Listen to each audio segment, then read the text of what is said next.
Welcome back to Beyond Clean's Expert Series, all about cleaning chemistries with Michael Matthews, Clinical Education Specialist with Healthmark, a Getinge company. Welcome back, Michael. Well, my pleasure to be here. Yeah. And to the topic for this segment of this 12-part series is those assumptions around dosing, temperature, and human factors, which anybody who's worked in sterile processing knows there's the way you expect your day to go, and then there's the way your day actually goes. And Yeah. so we started off this series challenging some of the myths or misconceptions about what cleaning chemistries are.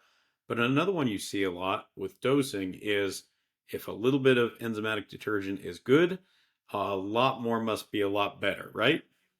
Yes, absolutely. Yeah. And I even told you about my experience when I was first being trained as a technician, that they just told me this is the stuff that gets it clean. I thought, all right, well, more must be better, right? And, I even specifically remember a night where I had to dose myself instead of having our automated dosers, and I was using like half the jug per sink because it was like, of course, like if it makes it cleaner, then I want my instruments to be the cleanest possible. So I'm just going to go nuts with this stuff. And so that is a very important misconception that a lot of technicians have is that more is better, more equals cleaner, and that's just not true.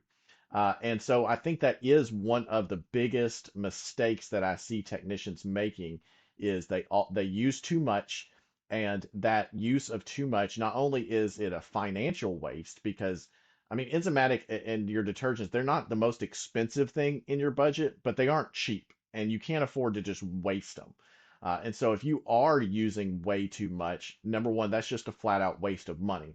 But then number two, because they kind of create like this sticky substance on the instruments. And so the more you have, the harder it is to rinse. And we actually just talked about in our previous episode how rinsing is the most overlooked part of the cleaning process.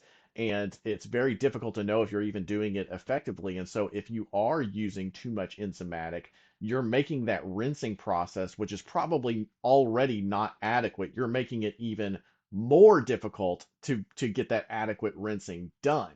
And so you are going to see instances where you have enzymatic or detergent residues left behind on your instruments. You're going to see that a lot of times post sterilization.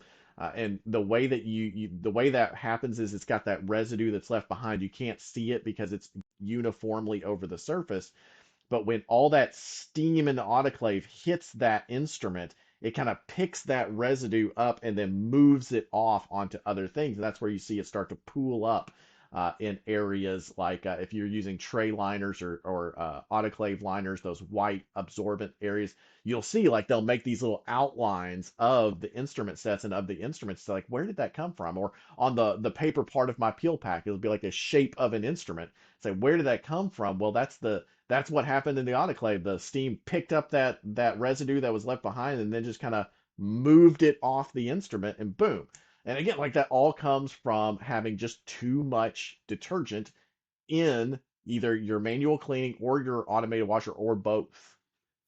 And that makes sense. So that's one of those things that's, as you mentioned, troubleshooting that type of event is tough because the error may occur in our manual cleaning process, but we're not seeing the outcome until the OR opens the tray and panics. And Exactly. Yeah.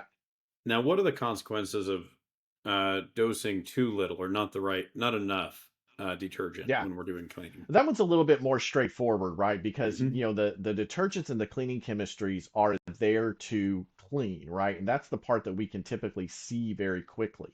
And so if we are using too little, it's just not cleaning effectively. And again, this is where your cleaning verification tests really tend to come in to be handy.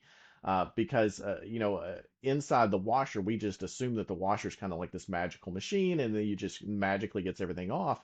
But a washer verification test is also very helpful to kind of help you understand, is this actually working? And it's useful to have a cleaning verification test that truly mimics the condition that your instruments are going to be in.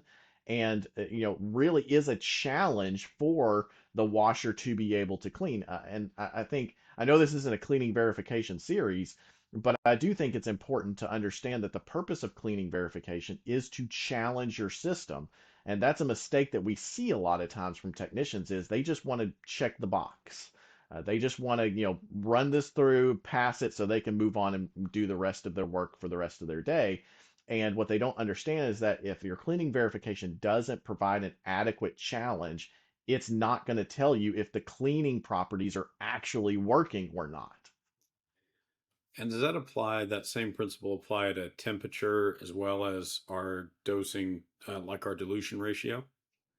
Yeah, it's interesting. And we kind of mentioned this at an earlier episode, but it's worth stating again that temperature does have a dramatic impact on the effectiveness of all of those materials that we have in our detergents, but especially important for the enzymes because there is a range in which they work best.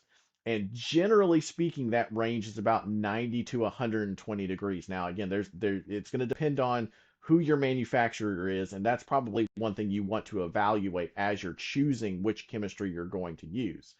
And like we said in the previous episode, if it's below that number, so you're using a colder than expected, those enzymes still work, but they're much slower. And so those IFUs that say you have to soak this for 2 minutes, well, that was assuming that your enzymes were working at the optimal range. And if they're not, well, then that 2 minutes, that number is meaningless. You don't know. And then if we get too hot, which again is generally around the 120, 130, but especially when we get into that 140 mark, those enzymes are denatured. And again, I typically I say killed, but they're not alive. So, but they're denatured, meaning they don't work anymore. And so you really are just hitting your bioburden with hot water at that point. And Right. really, once you're at that point, that blood is probably coagulating onto the instruments anyway. So like we tend to think hotter is better, but there is a point where too hot is very bad. Yeah, and that creates that residue that's very difficult to clean, especially with bloody instruments or if they came Yes. down. I was thinking about ortho cases when it comes to that Oh stuff. yeah. Yep. Oh yeah. And I mean, it takes about 1 day of working in SPD before you learn just how difficult, Yeah. that baked on coagulated blood is to clean off of instruments. Yep. Absolutely. And that kind of goes to the human factors piece of it, where we make assumptions about the way our detergent should be. But even from a cleaning chemistry selection process, if we have one with a very tight range that our staff may not be able to maintain, or we have one with a more generous range where we're still being effective, makes sense to weigh out those factors when we look at what we're using in our department. Absolutely. And of course, that also means you got to have a conversation with the facilities about what the Hmm. temperature is of the water coming into Yeah. your sink. I remember in a facility that actually the last facility I managed, it was a new construction. Hmm. And our facilities kind of had that idea in their head of, well, if they're cleaning metal, they want the hottest water they can get. Right. And they were pumping in, like if we turned on our hot water just knob in the sink, it was giving us water that was about 135 degrees. And of Jeez. course, yeah, it was burning the technician's hands, Oh, wow. and it was making the cleaning process basically impossible because they were in that mindset of, well, hotter is better. Right. This has been very helpful in those fine-tuned points about the planning, the considerations that we make, and making sure we take into the technician experience, whether it's temperature of water, ease of rinsing. Those are all super important factors when it comes to our cleaning chemistries. Yeah, absolutely. Thank you, everybody, for joining us for another section of our Beyond Clean Expert series on cleaning chemistries. We'll be back to talk about specialty chemistries that you may have in your department or you may need in your department. Thank you.